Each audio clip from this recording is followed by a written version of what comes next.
Bonsoir à tous et bienvenue sur Tesla Alsace. Alors quelques infos intéressantes aujourd'hui. Alors la première dont je voulais parler, c'est que les contrats d'assurance pour ceux qui vont acheter une voiture électrique à partir de 2021, eh bien les assurances vont diminuer car ils vont exonérer de l'assurance une taxe, encore une taxe qui s'appelle la TSCA, la taxe spéciale sur les conventions d'assurance.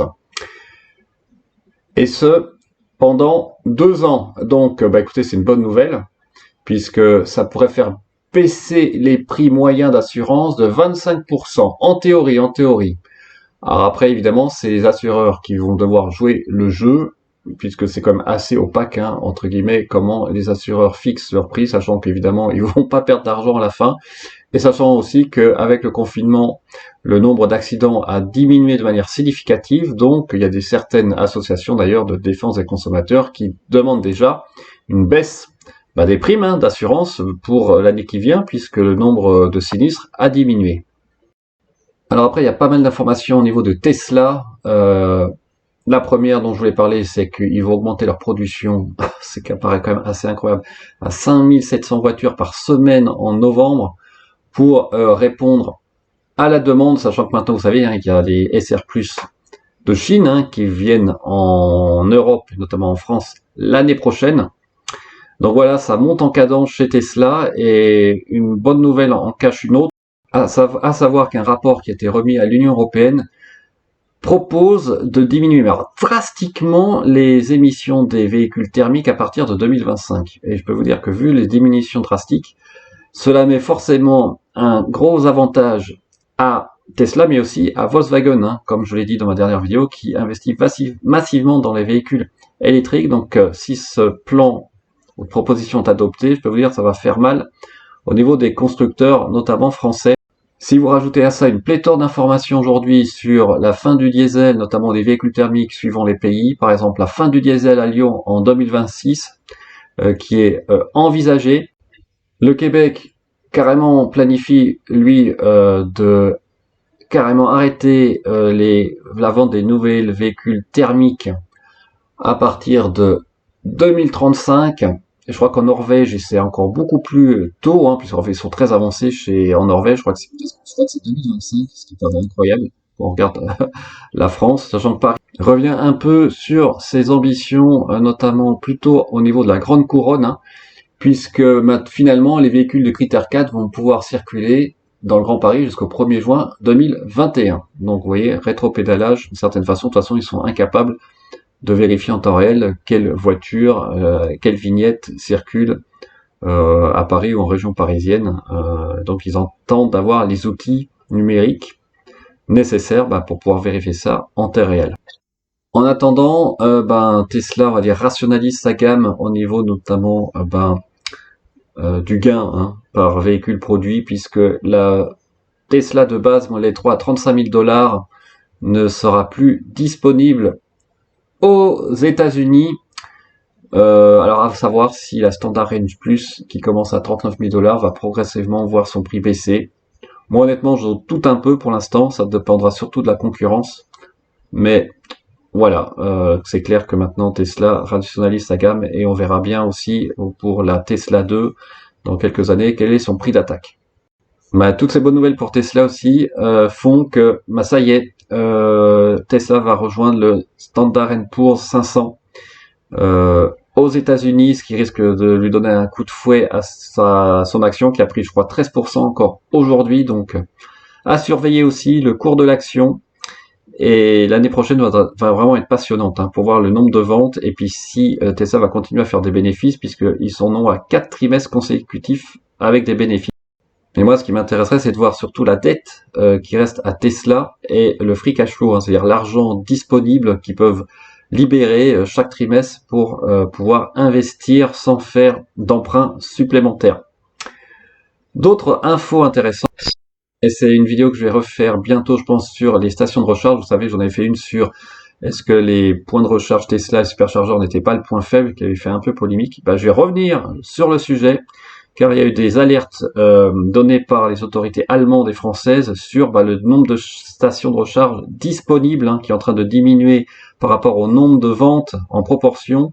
Donc c'est vraiment un sujet à suivre de près, et on voit que Total adapte sa stratégie, va vraiment suivre de près cette année, notamment au niveau des autoroutes, ce que va faire Total, le nombre de bornes qu'ils vont mettre en place, sachant qu'ils ont pris, je crois, les bornes disponibles à Paris par Autolib pour implémenter leur propre système de recharge. Reste à voir le prix, évidemment, mais honnêtement, sur autoroute, ça reste raisonnable, 50 centimes pour la charge ultra rapide, finalement, qu'on compare à Ionity, c'est quand même nettement plus avantageux.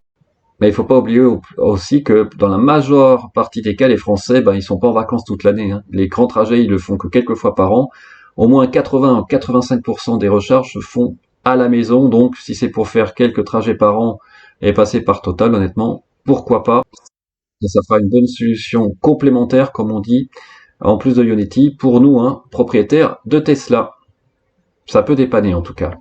Quant à la Mega Factory de Berlin, écoutez, ça avance assez rapidement a priori, puisque a priori le permis, ça y est délivré, et si on arrive vraiment à avoir des Model Y délivrés moitié de l'année prochaine, ça sera vraiment très impressionnant.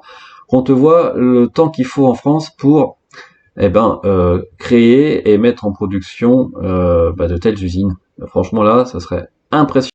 Il n'empêche que j'avais pas parlé de l'information encore, que Tesla avoue enfin le problème de conception du MCU1, vous savez, sur les Model S, Model X, avant, je crois, mai 2018. Maintenant, ils prennent en charge le remplacement, mais seulement quand ça tombe en panne, ce qui est quand même pas très pratique, puisque quand ça tombe en panne, vous êtes vraiment embêté sur ces voitures-là. Il y a plein de fonctions que vous pouvez plus utiliser.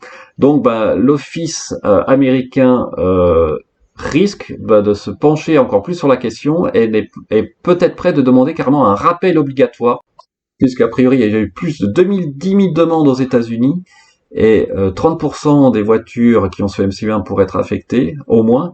Donc un rappel obligatoire, là c'est pas la même chose, ça oblige Tesla à changer préventivement le MCU1, ce qui pour moi honnêtement serait logique, puisqu'on a tellement d'informations sur cet écran pour conduire la voiture, que ça devient très compliqué de la conduire si ça tombe en panne. En tout cas, vous perdez un nombre incroyable de fonctionnalités. Par exemple, si ça m'arrivait sur ma Model 3, heureusement on a le MCU2, là la voiture est inconduisible. Vous pouvez quasiment plus rien faire avec la voiture, ce d'autant plus si vous mettez un code pour la démarrer. Autre information dont j'avais déjà parlé il y a quelques jours, c'est que Volkswagen, qui met vraiment le paquet, se considère d'être dans la compétition avec Tesla, que ce soit au niveau du développement de la gamme et aussi de l'autopilote. Donc ça va vraiment être passionnant les années à venir. Surtout moi j'ai hâte de voir ce que Volkswagen va pouvoir faire au niveau de l'interface et du logiciel, car là pour moi c'est là vraiment où Tesla a une énorme longueur d'avance en plus du FSD. Et pour terminer, alors je voulais remettre encore une petite info sur ma batterie. Vous voyez là je suis redescendu à 70,5 kWh. Mais ce qui est intéressant en fait c'est en dessous. Quand vous regardez le nominal remaining, il est de 37,1 kWh, et vous allez vite comprendre mon sourire. Mon state of charge est à, on va dire, environ 50%.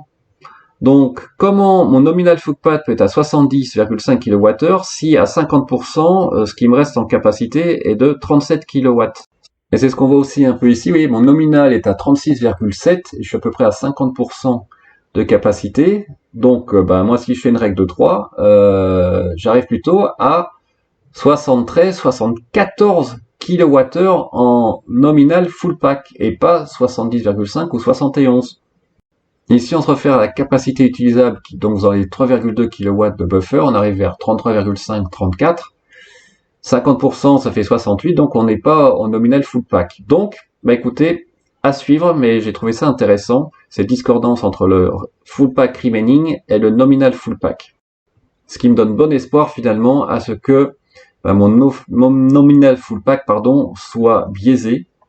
Mais bon voilà, c'est juste un une démarche personnelle en termes de réflexion. Peut-être que je me trompe complètement. Mais écoutez, on verra bien à la fin qui a raison. Si dans les semaines ou mois qui viennent, j'arrive à remonter à 73, ben, j'aurais eu raison. Autrement, eh ben, je me serais trompé. Sur ce, je vous souhaite une très bonne soirée, une très bonne semaine, et n'hésitez pas à laisser des commentaires, des pouces bleus. Utilisez mon lien de parrainage si le cœur vous en dit, voire vous abonner. Merci encore. Au revoir.